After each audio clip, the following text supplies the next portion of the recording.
আসসালামু আলাইকুম সুপ্রিয় শিক্ষার্থীবৃন্দ, আজকে আমরা দ্বিপদী বিস্তৃতির এমসিকিউ সলিউশনে 4 নম্বর পর্বের টাইপ 6 শিখব। আর এখানে দেওয়া আছে এই গঠনটা আমরা যখন পাবো তখন আমরা কিভাবে খুব সহজে সলভ করা যায় সেটা এখন আমরা শিখব।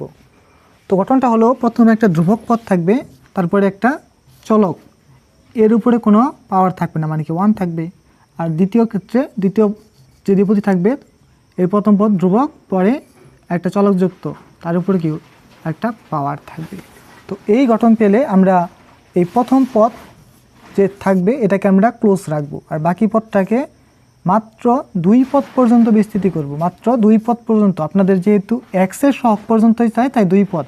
এক্স স্কোয়ার বা কিউবের চাইলে আরও করা লাগতো, তো এক্স এর সহগ যেহেতু আপনাদের চাই, আমরা শুধু এক্সের সহগটাই শিখবো। তো এটাকে আমরা বিস্তৃতি করি 2 পদ পর্যন্ত। তো যেহেতু এখানে প্রথম পদ 1, তো প্রথম পদ যেহেতু 1, তো বিস্তৃতি করলে প্রথম পদ 1ই আসে, আর পরেরটা আসে কত 7x। তো এটা কীভাবে আসলে আমি নিচে একটু দেখিয়ে দিই। 1 - x হোল টু দি পাওয়ার 7। তো প্রথমে লিখবো 7 0, 1 এর উপর 7 মাইনাস x এর উপর কত 0, প্লাস 7 1 এক পাওয়ার কমে ইন্টু -1 1। তো দেখেন এখানে কত হয়, এর মান কত 1 হয়, এর মানও 1, x টু দি পাওয়ার 0 মানও 1, আলটিমেটলি কত থাকে 1 থাকে। আর এখানে কত 7 ডিভাইড বাই 1, এর মান কত হয় 7, এর মান কত 1, আর x উপর পাওয়ার 1 মাইনাস কত -x, তো আলটিমেটলি -7x। তো এভাবে এটা আসে। তো এগুলো আপনারা পারেন আশা করি। তো এখানে দুটো পদ দিয়ে দিলাম, তার সামনে যে পদটা আছে এখন এই পদটা লিখব। এই পদটা লেখার পর আমরা এই পদের সাথে এই পদ গুণ করব, এই পদের সাথে এই পদ গুণ করব। তো দেখেন 2 আর 7 কত হয় -14x, আর এটা কত হয় x, তো থাকে 13x।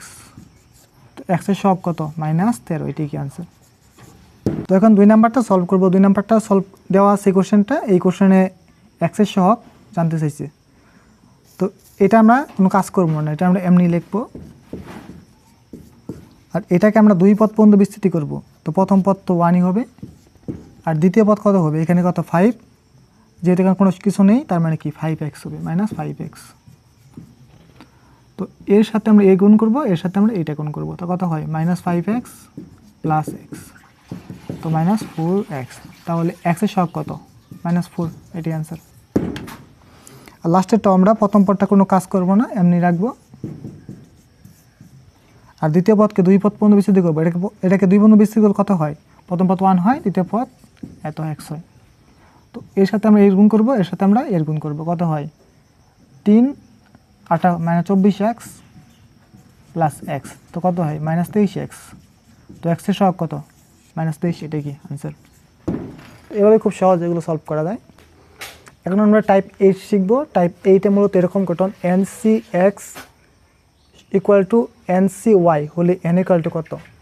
তো এটা সূত্র মনে রাখবেন, যখন এরকম চাবে তো এখানে কত হবে, n = হবে এই x আর y এর যোগফল, x প্লাস y।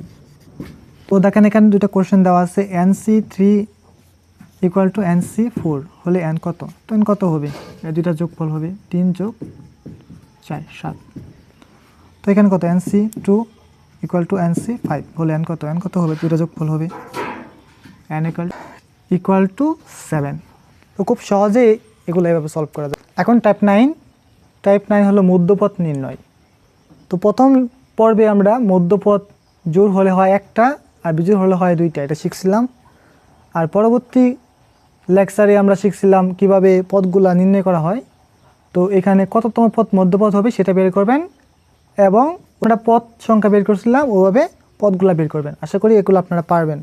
তো এগুলো আপনার হোমওয়ার্ক থাকলো।